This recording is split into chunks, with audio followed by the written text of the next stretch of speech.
नमस्कार दोस्तों, प्रधानमंत्री मोदी के केंद्र शासित प्रदेश लक्षद्वीप की यात्रा के बाद यह खूबसूरत आइलैंड दुनिया भर में चर्चा का विषय बना हुआ है। तो दोस्तों, दुनिया में भारत एक ऐसा देश है जहाँ सांस्कृतिक और भौगोलिक रूप से एक संपन्न देश है। यहाँ की संस्कृति, सभ्यता इसे एक आदर्श देश बनाती है। यहाँ विशाल प्राचीन पहाड़ और पर्वतें हैं, तो वही रेगिस्तान भी है। यहाँ हरे भरे जंगल और जीव जंतु भी है, तो वही नदियाँ और झीलों की सुंदरता भी है। लेकिन इसके साथ ही भारत एक प्रायद्वीप भी है, जो तीनों ओर से विशाल सुंदर समुद्र से घिरा हुआ है। समुद्र तटों से उगते और डूबते सूर्य का अद्भुत नजारा केवल भारत में ही आपको देखने को मिलता है। दोस्तों, भारत तीन तरफ से समुद्र से घिरा विशाल प्रायद्वीप है और इसका समुद्र तट लंबा है, जो 7,500 किलोमीटर से अधिक फैला हुआ है। दोस्तों, दुनिया में भारत एक ऐसा देश है जहाँ समुद्र की हजारों किलोमीटर तटरेखा है और यह तटरेखा 9 राज्यों से गुजरती हुई जाती है। और इसके साथ ही भारत के 2 क्षेत्रों में शामिल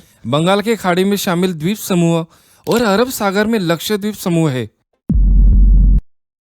तो दोस्तों, हम बात करेंगे लक्षद्वीप के बारे में। तो दोस्तों, लक्षद्वीप को पहले लवद्वीप के नाम से जाना जाता था। बताया जाता है कि इसकी उत्पत्ति ज्वालामुखी के लावा की वजह से हुई थी। 16वीं सदी में इस प्रदेश में चिराक्कल के राजा का शासन हुआ करता था। आगे जाकर यह राजा पेरुमल ईस्वी सन 825 में इस्लाम अपना लेता है। क्योंकि अरब से संपर्क और व्यापार होने की वजह से कहीं ना कहीं इस्लाम का प्रभाव उन पर और इस द्वीप के लोगों पर रहा था। 16वीं सदी में ओरमुज, मालाबार तट तथा सीलोन के दक्षिण के बीच समुद्र पर पुर्तगालियों का शासन था। पुर्तगालियों ने 1498 की शुरुआत में द्वीप समूहों पर नियंत्रण स्थापित कर लिया था। इनका उद्देश्य नारियल की जटा से बने माल का दोहन करना था। फिर ईस्वी सन 1545 में इन पुर्तगालियों को यहाँ से भगा दिया जाता है और ईस्वी सन 1987 में अमीनी द्वीप पर टीपू सुल्तान का शासन आ जाता है। फिर तीसरे आंग्ल मैसूर युद्ध के बाद यह द्वीप ब्रिटिश शासन के अधीन आ जाता है और यह द्वीप ब्रिटिश शासन के दौरान मद्रास प्रेसिडेंसी के मालाबार तट से जुड़े थे।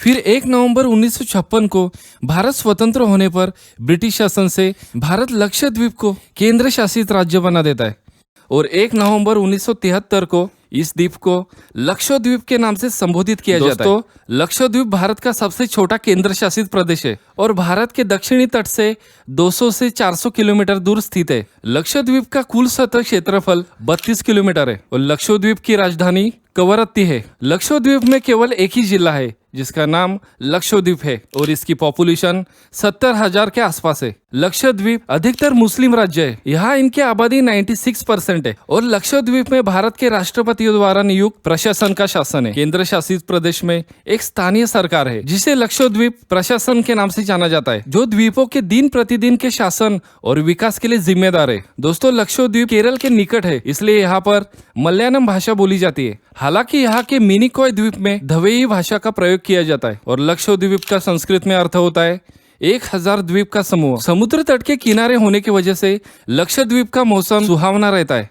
लक्षद्वीप में शराब पीना प्रतिबंधित है। भारतीय पर्यटकों को लक्षद्वीप जाने के लिए किसी भी प्रकार का वीजा या पासपोर्ट की आवश्यकता नहीं है, लेकिन लक्षद्वीप जाने से पहले आपको निवेदन करना होता है। दोस्तों, लक्षद्वीप में 4 मुख्य जनजातियों का निवास है और इन जनजातियों के नाम है मेलाचेरी, मलकी, कोयस, अमीनी दिवी। कहा जाता है कि यहाँ पर रहने वाले अमीनी दिवी जनजाति यहाँ के स्थानीय लोग हैं। वही कोयस यहाँ के भूमि मालिकों का वर्ग है और मलमी यहाँ के मजदूर वर्ग का नाम है। इस प्रदेश में रहने वाले ज्यादातर जनसंख्या मुस्लिम होने की वजह से यहाँ पर सुन्नी मुसलमान लोग काफी ज्यादा रहते हैं। दोस्तों, लक्षद्वीप का प्रमुख खाना समुद्र मछली और नारियल है। यहाँ पर काफी ज्यादा नारियल पाए जाते हैं। इसके साथ ही यहाँ के लोग मसालेदार व्यंजनों को खाना पसंद करते हैं। लक्षद्वीप में इसके अलावा मुख्य व्यंजनों में चावल, इडली, डोसा आदि शामिल है और यह व्यंजन दक्षिण भारत के व्यंजनों से काफी मेल खाते हैं। दोस्तों, लक्षद्वीप में स्कूबा डाइविंग, रोप वॉकिंग, केनोइंग और नौकायन जैसे खेलों का आनंद लिया जाता है और यहाँ पर आपको एक संग्रहालय भी देखने को मिलता है